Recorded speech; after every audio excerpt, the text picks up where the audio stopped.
Okay, I don't know if people can, let me just see. Ah, there we go. Okay, hi. I don't know. I can, I think that I'm live. I'm, yeah, it's, there we go. Okay, hi. I don't know. I can, I think that I'm live. I'm, yeah, right.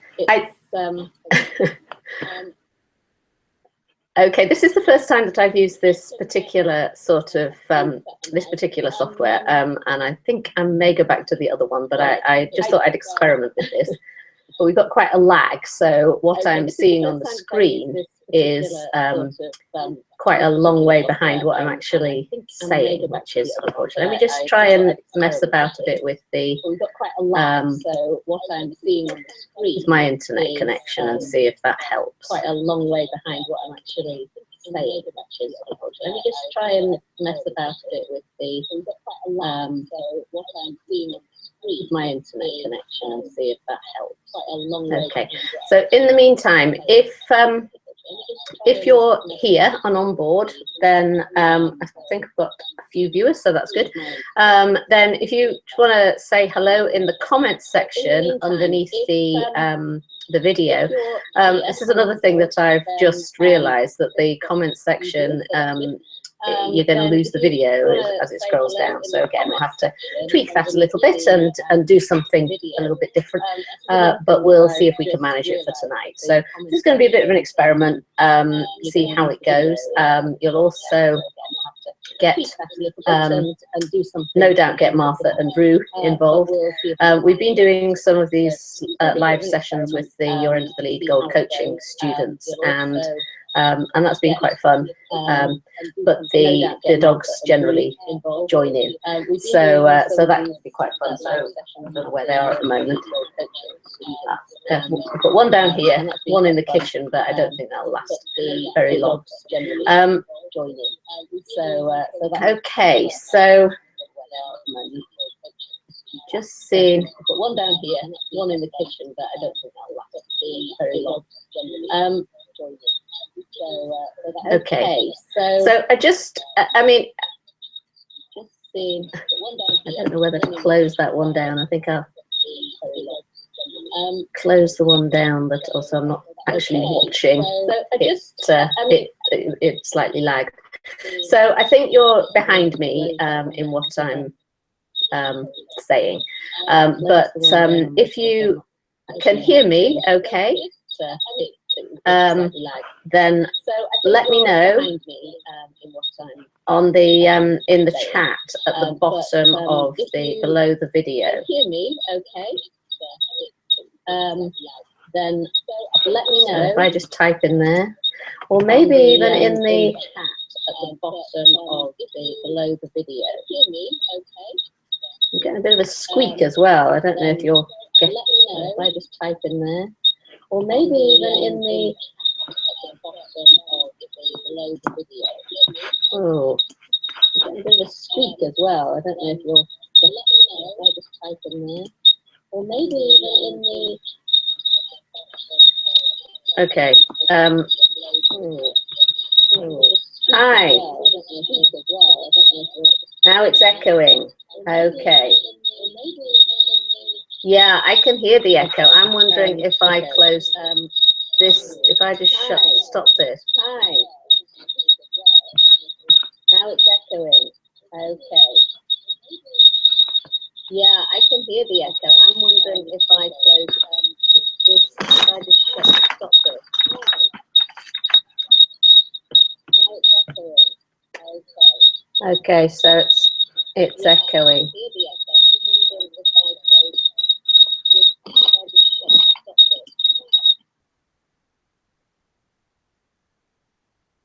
Okay, it's telling me it's good. But that's okay.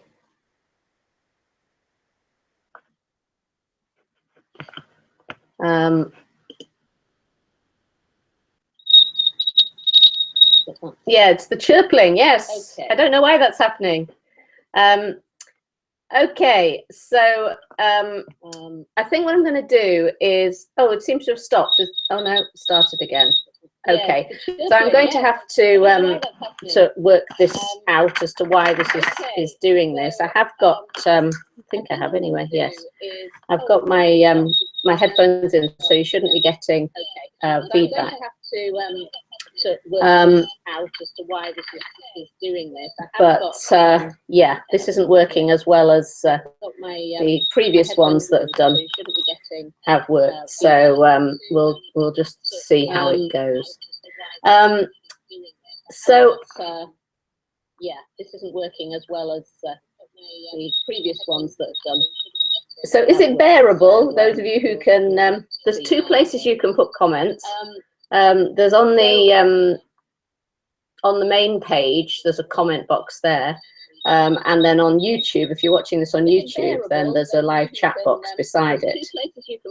In fact, that might be the best place for people to watch. So I'm just going to put that into the comment box there. Chat. And then on YouTube, if you're watching this on YouTube, then there's a live chat box beside it. In fact, that might be the best place for people to watch. So I'm just going to put that in to see what's happening. Chat. And then on YouTube, if you're watching this on YouTube, then there's a live chat box beside it. That might be the best place for people to watch. So I'm just going to put that in to see what's happening. Chat. And then on YouTube, if you're watching this on YouTube. Oh, that's not working. Okay, never mind. Okay, all right. Well, we've got there's a few of us on board here. So what I'm going to do is just crack on. If you can leave messages, I mean, what I'll do is I'll sort this out for the next one so that we're using, I've got a different platform which has been working reasonably well for the Yell group, but I just wanted to try this and see if it would work, but it doesn't appear to be working very well. So I'll go back to that. A different platform which has been working reasonably well for the Yell group, but Jackie, hi over here now, squeak and echo back, but yeah. I think probably it's better on YouTube than it is on the other one. So I'm going to, but I can't really close that down in case people write comments there. So I will, I've turned it off there. Okay, so sorry about the squeak and echo, everyone. We will, as I say, improve things a little bit later on. And I'm just, okay, so sorry about the squeak and echo, everyone. We will, as I say, improve things a little bit later on. Okay. And I think the squeak and echo is really upsetting people. We've lost 4 people in the last couple of minutes. Okay, let's go on with the questions that we've had, and I'll edit this the best I can and see what we can do. The first question that I had was. Okay, let's go on with the question. Was really was from. See what we can do. Let me just turn that down so I can't hear what that feedback. Yeah, the first question. Let me just go to those questions. The first question was from Sally, and it was about. Her dog was fence running, but also particularly about introducing dogs to other dogs. So what we did on the group was talk about a particular way of using Premac to deal with fence running issue. But the question then was, well, what happens if you want to introduce a dog who may be reactive to other dogs? And that's a really good question, because for a lot of people, you may get to the point where there are dogs that you want your dog to meet, but you're not sure how they're going to react. And you'll probably find that for some of your dogs, you'll know when they're ready for this. So you know, if your dog is really frightened of other dogs, is kicking off at other dogs when they're in the park and things like that, at a large distance, then hang on, let me just see if that's what's going on. I seem to have this running 3 different places, which is why it's a bit peculiar. Yeah, so if your dog is still really anxious about other dogs at a distance, then you won't want to be introducing them to another dog unless you really have to. But if your dog is at a point where they can see other dogs reasonably calmly, where they're not terribly upset about other dogs, then you can start to introduce them. And the way that I have always done this is to start off with parallel walking. So you're not actually getting your dog to meet a dog straight away. You're getting them used to being in the same space as the other dog. So you might be walking, well, you might, if you've got space, walking parallel is good, so that they're able to look across and see each other, but but both be traveling in the same direction. Or having a dog follow your dog, or ideally your dog follow the other dog. You can, if you've got one, you can work in a confidence course to do this, because what we do, the way that we bring dogs together and help dogs to get used to other dogs, is working within a T-Touch confidence course. So there are different ways that you can do it, but that's how I would start it, is rather than thinking about the actual meeting, thinking about just making them, having them in the same sort of general environment, and being able to just do their own thing.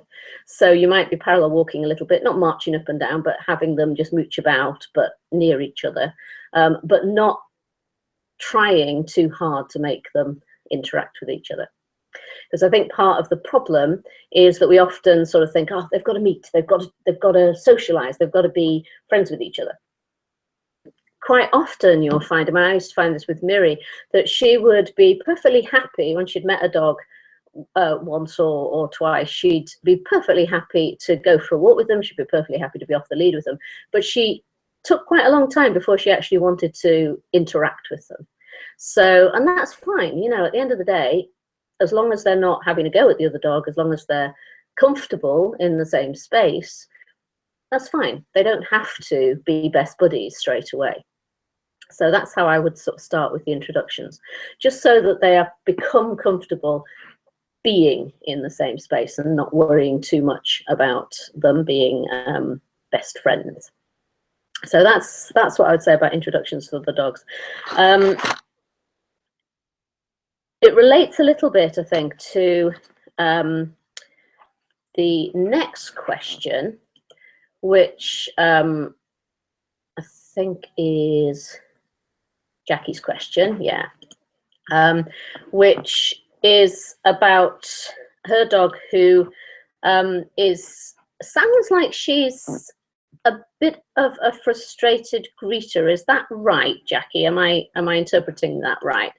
That she, rather than being you know, scared or wanting to avoid other dogs, she's actually really wanting to be with other dogs, to spend time with other dogs. Is that fair?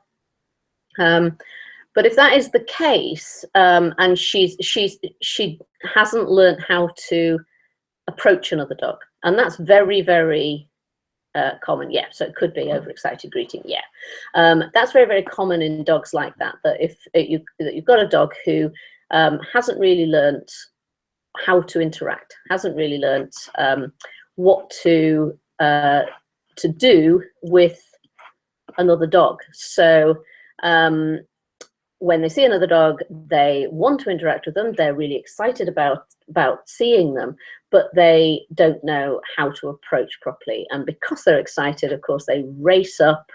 So they may rush up, and they may stop, and then they may pounce, and they jump on them, and all the rest of it, which of course may not go down terribly well with other dogs, depending on the other dog. There are some other dogs that are fine with that, but a lot of other dogs would not be so keen on that. So so if that's the sort of scenario, it's actually very, very difficult to for us to teach a dog how to interact with another dog. Because all the subtle signals that the dog gives are the things that we, you know, the dog rather than learning from us. So it is a tricky problem. There's a number of things that I would do in that situation. Well, the first thing is I would work on your own dog's self-control. So teaching her to just be able to manage herself. So I think you said, didn't you, that you're getting her to just trying to get her to slow down a little bit and to wait, and that is really useful. So just having her, it's Betsy, isn't it? Just having her be able to slow down, to you could teach her things like walking slowly, you know, teaching her things like lying down until you release her.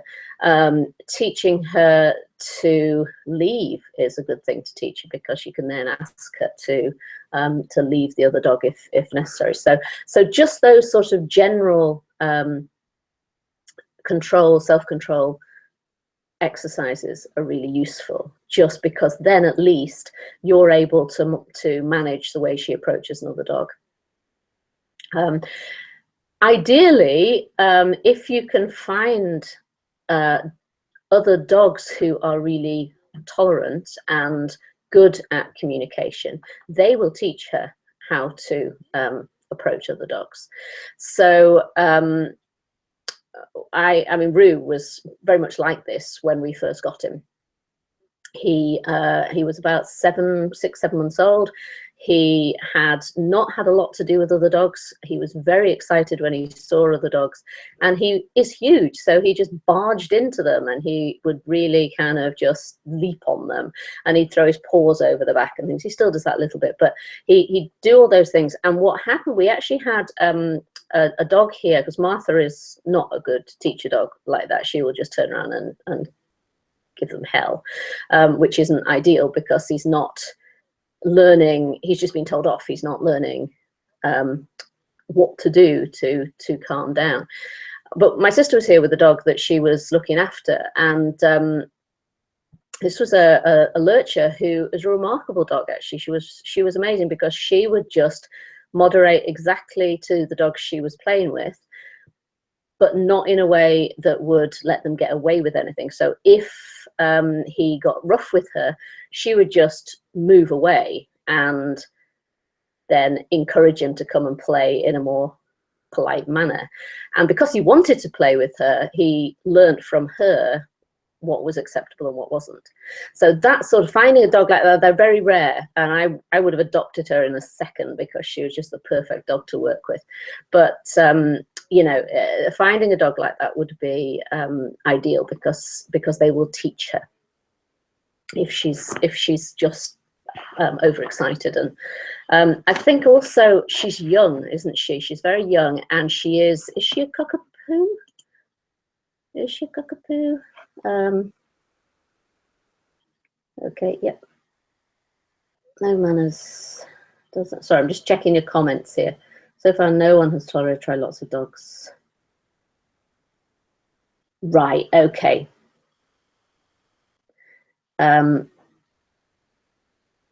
Right. Okay. So she's not listening to what the other dog says. So, I mean, again, you would, if she'd been here with this dog, Rosie, she would have basically, Rosie would have just left the party. She would have just ran, and she could have outrun her, because she was a very fast lurcher. So I think in that situation, she's able to do that. But yeah, a bit more problematic if you don't have a dog like that. When you say no one has tolerated, what do the other dogs do when she behaves like this? Do they snap back at her, or do they move away, or do they get anxious about it? Because I think one of the things that I always, this is something that one of our T-Touch instructors said to me many years ago when I had Miri for the first time down at Tilly Farm. And that was, rather than just looking at your own dog's behavior, look at how other dogs respond to your dog. And I think that this is a question as well for Christine, in terms of Meg and how dogs respond to Meg, because there seems to be some question over her as to whether she is anxious or whether she's been a bit of a bully, or what she's doing. And one thing that I would ask about her as well is, how do other dogs respond? Okay, so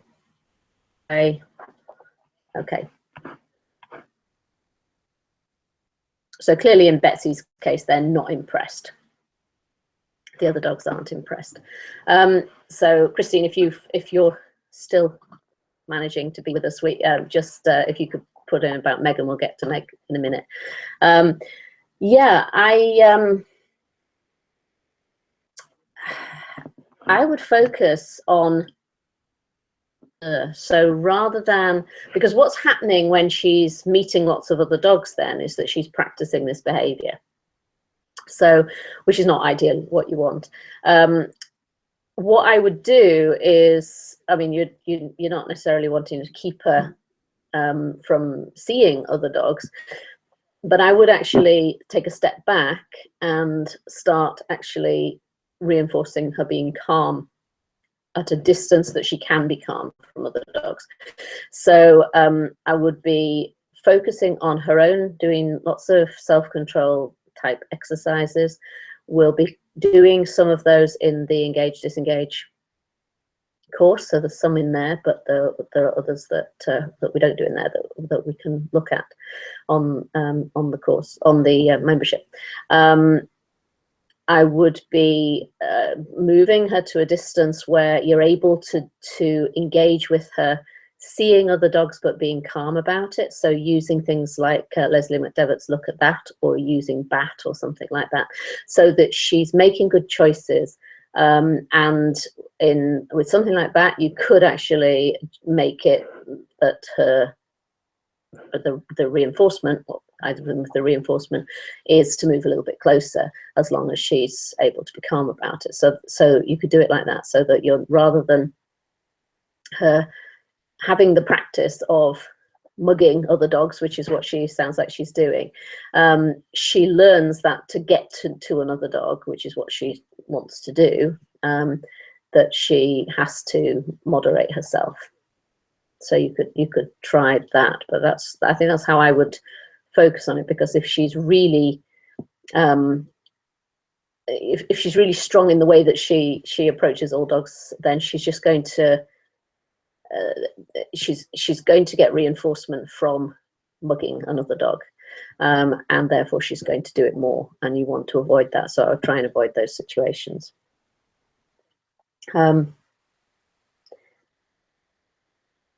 Yeah, I suspect the other dogs are giving her feedback to stop, and she's not reading it, she's not listening to it. And what you don't want to happen is a dog to really give her heavy feedback. You know, it sounds like they're being fairly tolerant.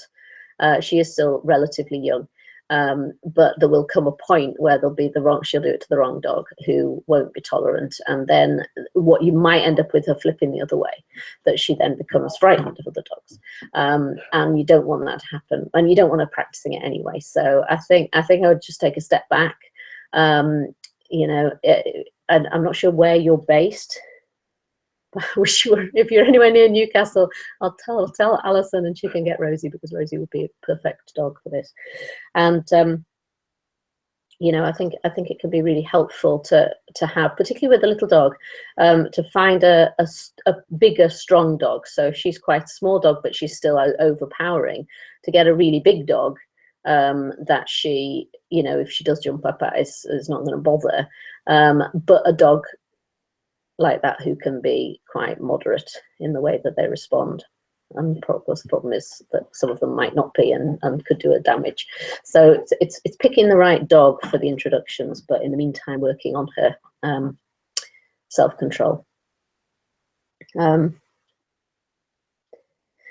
Yeah, and the clocking the other dog, Lincolnshire. Oh, it's not too that's not too far away. We'll see what we can do. We'll see what we can do. I think Rosie lives up in Newcastle, and yeah, we'll see.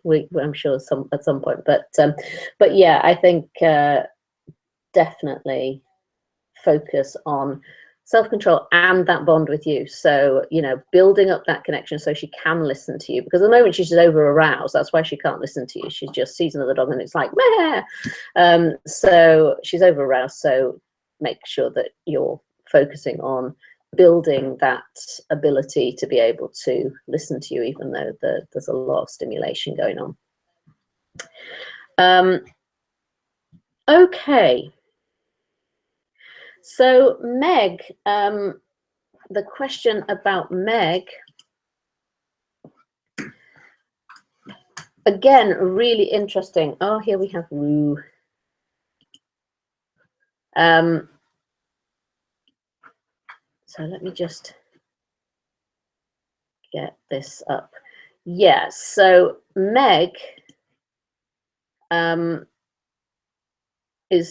Christian describes her as quite assertive, and she's tried to intimidate or even bully other dogs, but she can be very soft and gentle. Sorry, Rue, I'll just move out the way here. There's Rue wanting to go out, having disemboweled his pheasant. So I should just go and let him out while the light catches up. Never one, mister. Oh, you want to go out? Good lad.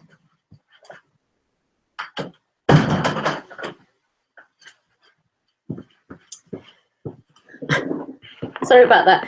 This is something that we're going to have quite a lot in these, is that, you know, it's happening in my, this is my office actually, right by the front door, and this is where the dogs come and go, and Rue is always wanting to be on the other side of the door. So yes, Meg is, she can be quite full on, intimidating other dogs, but she recovers very quickly from it. She just gets on, doesn't suffer a lot of fallout, doesn't seem to be anxious, and desensitization doesn't move forward, but she's not afraid to go in. She just goes in. If she decides she doesn't like another dog, she'll just go in and have a go with them. So what would be best to do with a dog like that? That's a really interesting question. Okay, I was wondering what resources there were on the site. Yeah, okay. We can see just how big Rue is. Yes, indeed. Rue is quite big. He's getting bigger. He's only 9 months old, so yeah, he's not going to be a small dog. I'm hoping he's going to be very gentle at the moment with other dogs. So I'm hoping he might be quite a good dog for playing with dogs like Betsy. But a bit of self-control as well, so it could be a while. Okay.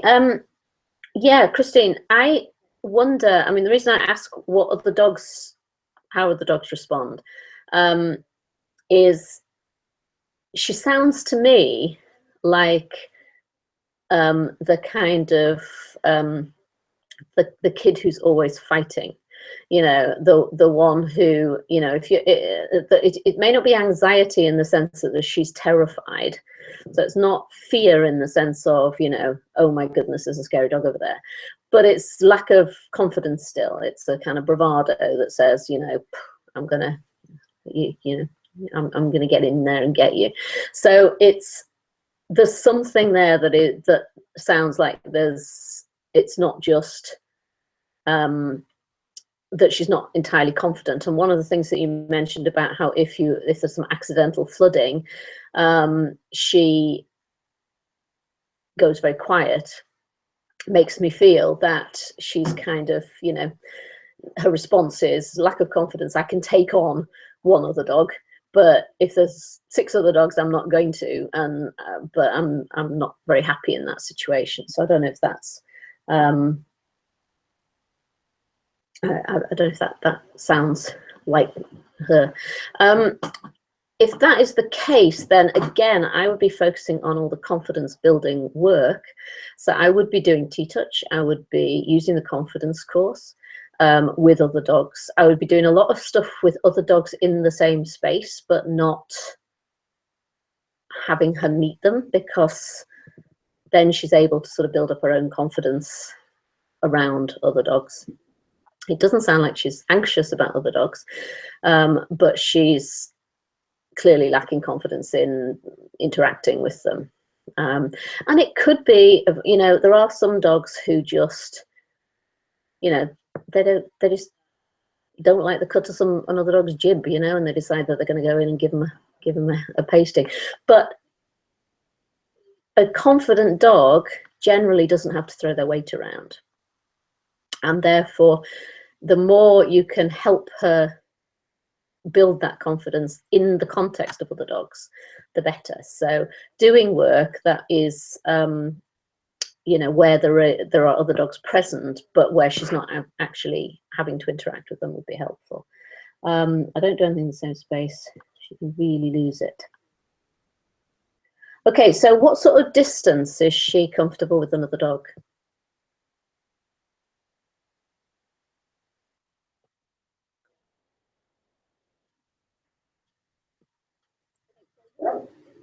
Oh, Rue's barking to come back in a minute.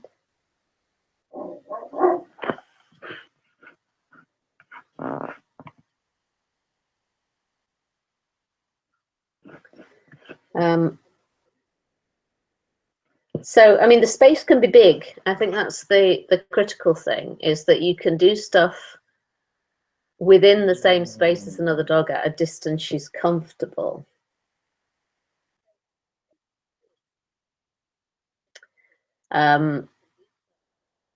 So, you know, however much distant that is, I know when she came here, for instance, she was working in a field with other dogs in the same field, and she was fine with that and quite able to work. Those of you who don't know, Meg will appear in some of the videos that you'll see, because she came on a filming day that we did here a year or two ago. So, and she was brilliant. She was a superstar. She did loads of really good stuff. So she was able to do that. But group dogs, yeah. Okay. So dogs coming towards her are the issue. That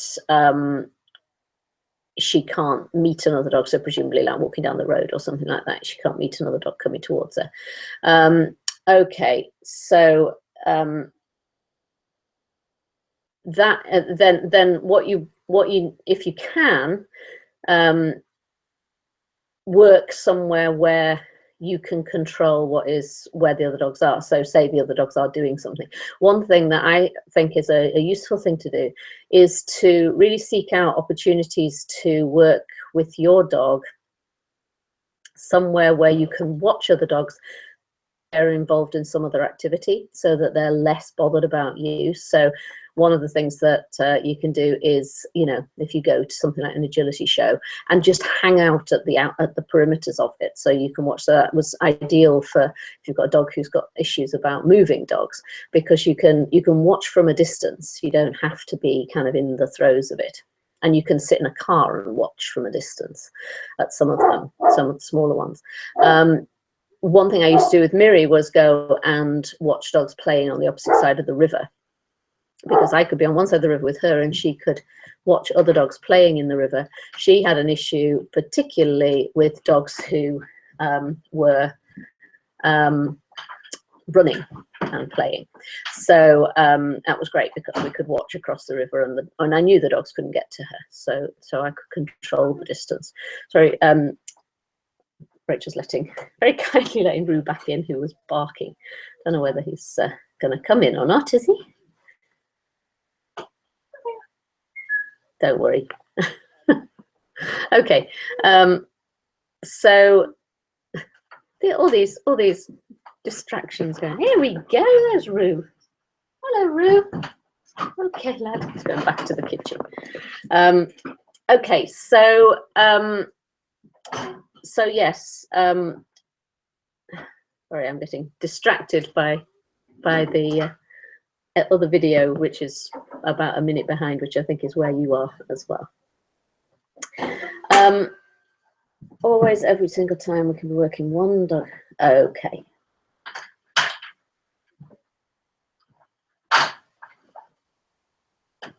Right. Okay. So the dogs that you walk with, would she, if they were walking towards her, would she have a go at them, or is it just unknown dogs? Because again, I mean, the thing for any situation, this would go for anybody, not just Christian, but for any of you. Whatever the particular thing that the particular issue you have with your dog, the particular thing that they can't cope with or whatever, what you need to be trying to do, and it is difficult sometimes, is to try and think about where you might find that scenario in a way that is relatively controlled. So where the dog's walking towards you is problematic if it has to be an unknown dog, because then you are dependent on people walking their dogs, and that can be problematic if you know you may not have wide enough space to be able to do it. I think what I would be looking to do then is to try and find setups with people whose dogs you don't know. You're in Wales, aren't you? Are you still in Wales? So trying to find somewhere where there are sort of willing people. There are groups like the RDUK group where people have, you know, in local groups, people can get together and help each other to be stooge dogs, because I think that's the sort of thing that you probably need in this situation. In terms of what sorts of things you would do and what sort of things that we've got on coming up, I would be focusing with her on, as I say, the general confidence building stuff. So getting her to do stuff that will help her confidence generally and help her lower any stress levels, but also see if there's an alternate way that she can be something else that she can focus on when another dog passes. So the other way to think about things is, of course, to just rethink the situation. Is if it's something that doesn't happen that often, and it sounds like you're not, you know, you don't have many pavements. I mean, how many, the dogs that you're meeting, so are you meeting them on the beach? Is that where you're generally meeting dogs coming the other way? I mean, what sort of scenarios do you have where you're meeting dogs coming the other way? Think about what they are, and then think about, well, how might you change that for her, so that if the issue she has is the other dog is coming head to head, is there something that you can ask her to do that would mean that that would be resolved for her? So, you know, some people will get their dogs to do some scenting if in that situation. So rather than trying to pass head to head, they'll just move off to the side and do a little bit of scenting and then carry on, let the other dog walk past. Other people might do pattern games so that they get the dog to slot into a very well-known and well-rehearsed behavior so that they can do it. So those sorts of things can be quite useful. So those are the sorts of things I think I'd be looking at. Just thinking about an alternate way of dealing with the head-to-head thing, because you don't have to just walk straight past.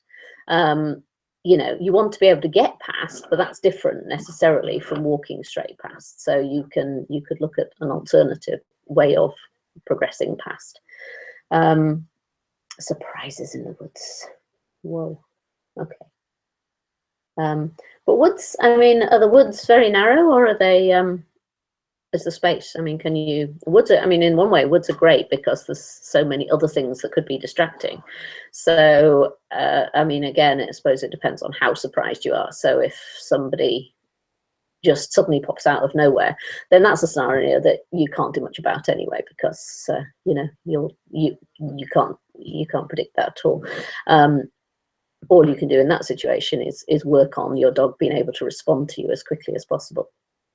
But if you're walking through a wood and you see somebody coming, then the wood gives you lots of opportunities for other things that you could do. And I'm not saying that at the moment she would necessarily be interested in doing those, but you could work up to her being interested in doing those things.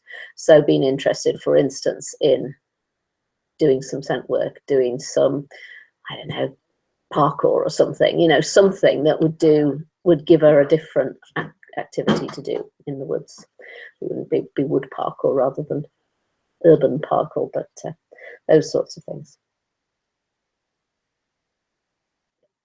Okay, so it's kind of like woods, but not with big wide open spaces. That's a shame.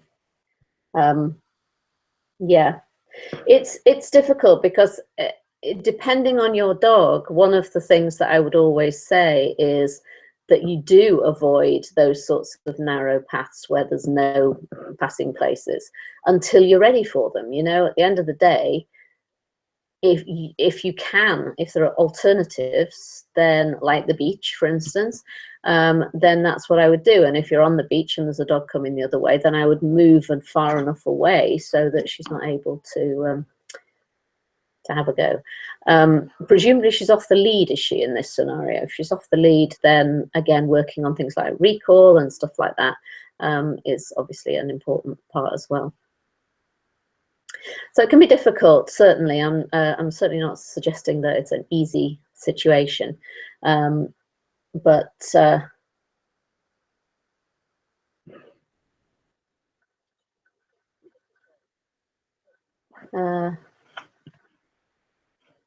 okay, just let me.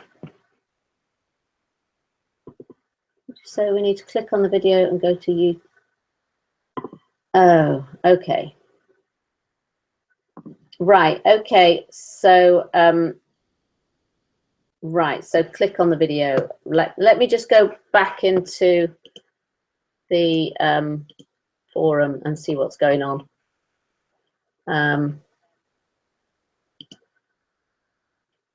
If I can find it.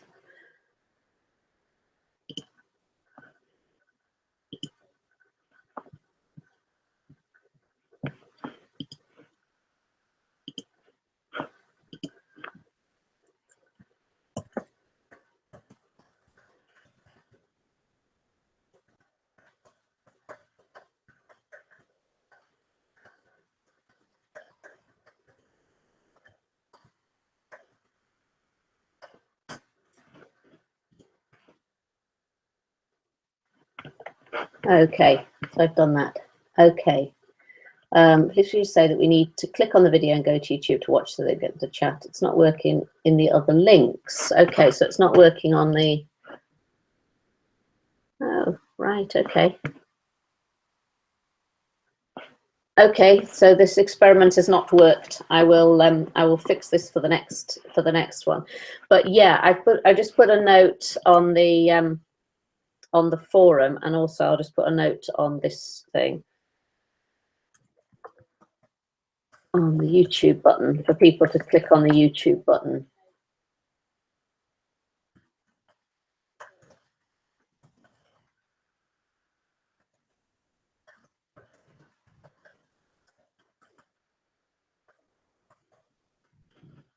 Okay. Oh gosh, there's loads of comments and I can't read the Oh no.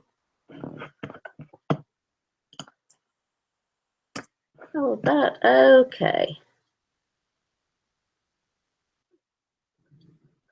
Oh gosh, right. Okay, can I see? So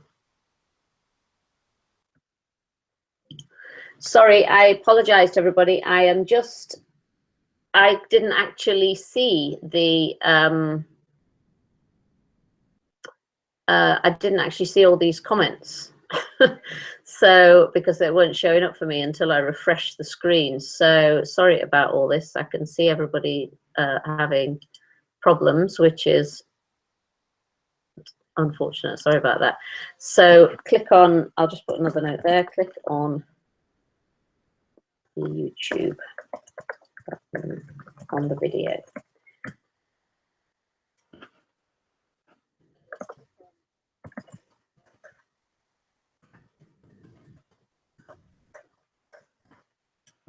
Okay, my apologies. This was an experiment. The idea of this, it was supposed to be easier than the ones that we were using for the live coaching on Yale, but that was which you had to register for separately and all this sort of thing.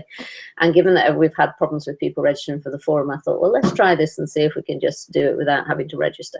But actually, it's proved to be not so good. So there's a lesson in that. Okay, so I will sort that out for next time anyway, and we'll perhaps do another one sooner than I was planning, so that to make up for this one not being available and frustrating people. Okay, yes, so she's never off lead. Okay. Right, yes. Chasing sheep, Wales, sheep country, yes, not a good idea. So off lead, she's good. But presumably she can she be off lead on the beach, or are there sheep? I know there are sometimes sheep on near beaches and things, but so yeah, just anyway, just some thoughts there as to things to focus on. I mean, for me, for all of these problems, and I mean, for what you're talking about with Meg is a fairly common reactivity issue, that they can be okay with the dogs that they're traveling with, but see another dog coming and they'll have a go at that other dog. Those sorts of things. I mean, any kind of reactivity like that, what you're looking to do, for me, the most important thing is not so much focusing on this is a problem, but focusing on what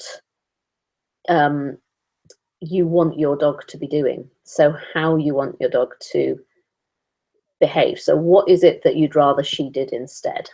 That sort of thing. Now you may say, well, I just want to ignore the other dog. And that might be where you're aiming for, but there may be ways that you can help her to ignore the other dog, i.e. by giving her something that is she's more interested in than the other dog, which at the moment may seem almost impossible. But if you, I mean, I don't know if you do any scent work and things like that, but if you talk to some of the people who are doing scent work, for instance, then, you know, one of the really common things people say is, I was really dreading taking, I didn't want to take my dog because I thought they'd be reacting to all the other dogs. But after a couple of sessions, they're so engrossed in what they're doing that they don't even notice the other dogs are there. And these are reactive dogs. So I think it is something to think about of what you can do. Now, you've also got, in hers, you've got Malamute in her, you've got a breed issue there, in the sense of, you know, just like Rue and the livestock guardians, Malamutes are not known for their interest in what people want them to do. You know, they're not bred for doing doing our bidding, as it were. They're bred for their independence and so on. But that doesn't mean that they can't learn to be, you know, they can't be motivated to be interested in things. It just means it's a bit tougher. So it's a challenge for you, Christine. Yeah.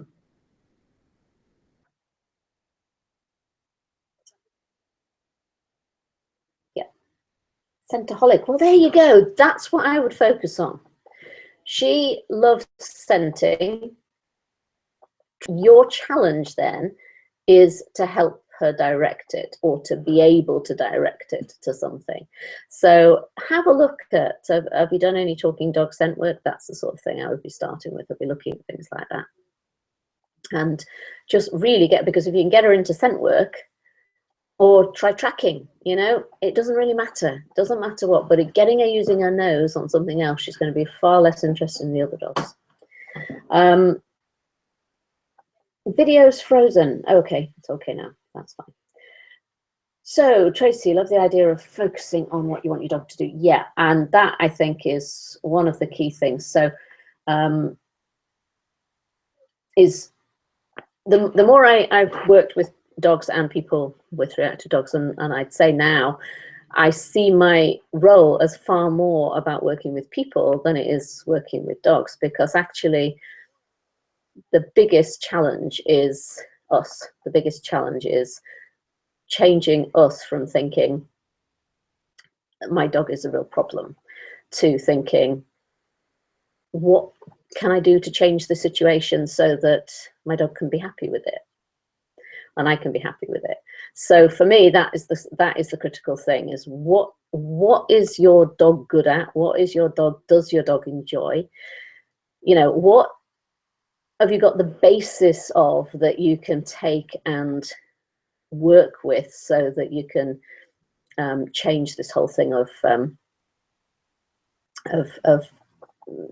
focusing on the problem to focusing on doing something that your dog can be happy with. So that for me is the most critical part of this. Yeah, and scent work is a perfect example, because an awful lot of dogs are so, you know, driven by what they smell and being able to scent. And a lot of people will say, well, you know, they're so distracted, you know, I can't get their attention when they're scenting. So the challenge then is to, rather than fighting against it, to use that scenting as the reinforcement for the things you do want. So that's Premac, and all of this stuff is coming up in the Engage Disengage course. That's what this is about. One or two of you have probably come across it before, and there's been about a dozen people done it as Yell 2, who did follow up of Yell 1. But yeah, so that course is that Yell 2 was the basis of the Engage Disengage course. There you go, done pat tags tracking. Yeah, absolutely. Pat tag is fabulous. Anybody who's near enough to Dorset to go and do tracking with pat tag, I highly recommend it. It's brilliant, and she's got acreage, so she can have, no matter how reactive your dog is, she will give you enough space. She'll give you your own field if you need it, and it's absolutely brilliant. I mean, Miri, I went tracking with Miri, and she was working right alongside another dog without even being bothered about them, because she was so fascinated by the tracking. So it's really a really important thing. Okay, and the train at the first time. yeah, well, yeah, absolutely. We all think it's about the dog, but it's actually about us. Okay, and then, so the final question was Ruth's question, and that's about the relaxation protocol and what we do next. So with the relaxation protocol, well, the first thing is that the intention is that you repeat it and repeat it and repeat it and repeat it in lots of different places. So it may not be the most exciting thing to be doing everywhere, but once you've done it in the place that you're doing it to start with, then you would take it out. You might do it in the garden, then you might take it out and do it on a quiet part of the park, then you might take it out and do it in the woods, whatever. So you would do it so that they were able to go through that process. Obviously, you can't do all of it in the woods. You can't go and bang on doors and things like that, but you can certainly do a lot for moving about and things. So that's the first thing you do. In terms of, I think the question was, let me see if I can find the question again. Yeah,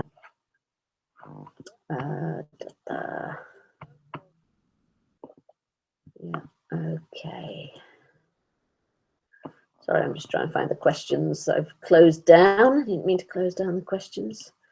So Ruth's question, do you occasionally repeat phases, or do you assume that they know now how to relax forever? I don't assume that. I would never assume that. But I personally, because it's such a tedious thing to do, I probably wouldn't be realistically doing it on a regular basis.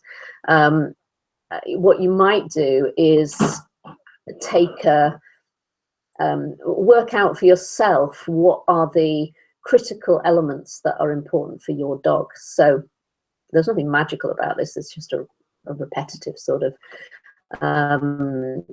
proofing. But for each dog, there'll be some part of that which they find more difficult than others, and some parts which they find quite easy. So for Martha, for instance, she got quite kind of, oh, what's going on, when I started opening the door or started handling the door handle. So and she's jumping up when other dogs are barking. She's not bothered whether I'm walking around or running around or whatever. She's not bothered about those things. So, but each dog will be different. Some people's dogs have had issues with them clapping. Some people's dogs have had issues with them jogging.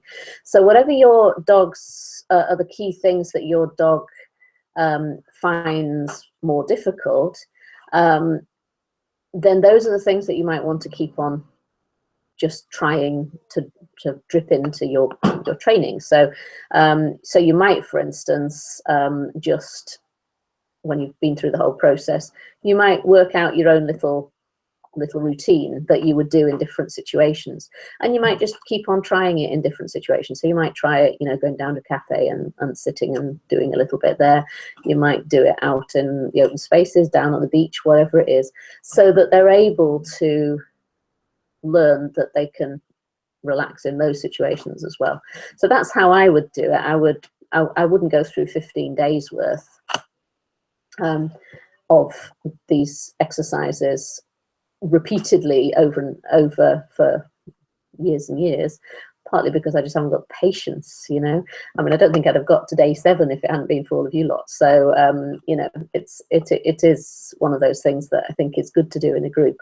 But once you've done it and you feel like your dog has learned that they're able to just chill out and relax, then just drip it in as a mini routine. So think of it as a mini relaxation exercise that you can just then take on the road and do in different places. I think that's how I would do it to make it realistic.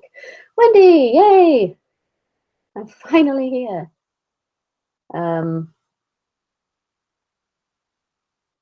Yeah. So the things, yes, so tracking, it's a sport. It is great fun. It's that they do it in working trials and things like that. And it's usually finding things in the track. So it might be finding a person, it might be finding objects and things like that. And you're following the scent, so that it's different in the sense that they're following the scent on the ground rather than necessarily air scenting and things like that. So you're wanting to follow the scent on across the ground, and somebody will lay a track rather than just looking for an object, as in the scent work stuff where you just hide an object and it doesn't really matter whether they air scent or you know, for it, because you're just looking for them finding the object. And I don't drive. Yes. Yeah, it is more difficult when you're when you can't get to places. What I'm hoping to do, the activities, well, it's not going to be a course, it's going to be a series of, what I want to do is interviews with people who are doing things. So I'd like to get Pat Tag to come on to a webinar type thing and talk about tracking. I have no idea whether she will. I will ask her, but I have no idea whether she will. And people talk about scent work and other sports that you can do, because it is difficult, I think, sometimes to do stuff when you're, either if you can't travel or if your dog can't travel. I mean, I have 2 dogs here, both terrified of the car. You know, I don't know why that is. None of my other dogs have been like that, but Martha came like that, and so did Roo. I mean, Roo was smuggled across Europe in a rather unpleasant van, so I can understand why he doesn't like traveling. Yeah, so if you've got problems with traveling and you need to be able to do stuff, whether it's because you don't drive or your dogs don't travel well, finding things locally can be difficult, but you can do it at home. You can do all these things. So you can set your own tracks. If you learn the basics of it, you can lay tracks at home in the garden or locally. I mean, we've got somebody who there's a farmer's field opposite us on the other side of the valley, and there's a lady who takes her 3 collies tracking there every day, and her husband goes out and lays the track in the morning, and in the afternoon you'll see them over there tracking every day, and they've got permission from the farmer to do it. So you know, you can do this thing once you've learned the basics. You can do them all at home, so that's a really good thing to do. Yeah, and the great thing about all of those activities is that they're the things that will tire your dog out. So people sort of get worried about, you know, taking the dog for long walks, and particularly if you've got a very reactive dog and going out is stressful for them. Then one of the things I say to people, and I know Pat has been, Pat on the membership, she's been saying about this, that I said to her, just don't walk your dog, don't take him out for a week. And she was kind of like very skeptical. I'm not, you know, that he would be climbing the walls, and he's actually much more chilled as a result, because actually they don't need as much physical exercise as we think they do.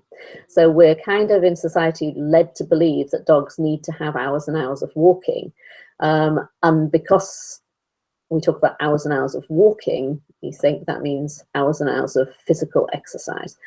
If you want an athlete, if you want to live with an athlete, if you are prepared to give them that amount of exercise every day, all day, on every day of the year, fine, that's fine. If you want an athlete, if you want to do doggy sports and things, and you need to have a really, really fit dog, then that's fine. But if you just want a pet dog that is fun to live with and that will go for a walk with you, then you don't want them to be athletically fit. You're not looking for an Olympic athlete. You're looking for a dog who is healthily fit, not an athlete.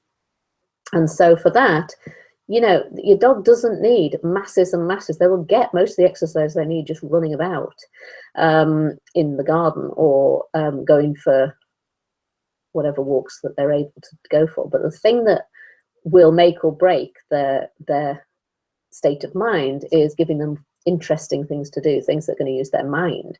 So those are the critical things to do. And what people find when they move out of that mindset that says, I've got to walk my dog for 3 hours. And one of the reasons that we're told to walk our dogs for 3 hours is so that the dog gets that mental stimulation. It's not about marching your dog round on a lead without letting it sniff for 3 hours. It's about having your dog go out and experience lots of things. That's what's good about walks. But if your dog is stressed by that, then you don't want to do that, and you need to find alternatives. And some of these things, like scent work in the garden, brilliant to do that, tracking, all of those things. T-touch groundwork will tire your dog out. Just spending, you know, 10 minutes doing a bit of work with a confidence course will tire your dog out. Using puzzle games in the house, snuffle mats, those sorts of things. I mean, 5 minutes with a snuffle mat and Rue's crashed out. So think about that as well. So try and just think outside the box in terms of walking. You don't have to do an hour's walk in the morning and an hour's walk in the evening, or whatever the tradition. If that's what you want to do, that's fine. If your dog enjoys it, that's fine, but you don't have to. And I think that's the critical thing, is there are no laws here about what has to happen. Okay. So I think I've covered all the questions that people asked in advance. I have to apologize for the chaos on the webinar, the session tonight, because as I say, I was trying something new and it didn't work. So what can I say? The recording will be available, so I will edit out the 8 minutes at the beginning where we were trying to sort of find everybody. And I do apologize to everybody who's listening who hasn't been able to take part in the chat because the comments thing wasn't working. I will change it for next time, and what I'll probably do is throw in an extra one. So perhaps in a couple of weeks' time we'll do another one. I've got a couple of different platforms that I can use for this sort of thing. I've got the one that I was using for Yell, which was working quite well, but they're changing it, so I don't know what it'll work like when they've changed it. And I've got another one, but I haven't learned how to use that yet. So I need to sort of have a look at the technology, but we will hopefully, improve things. It's a learning experience. Anyway, thank you very much for sticking with it.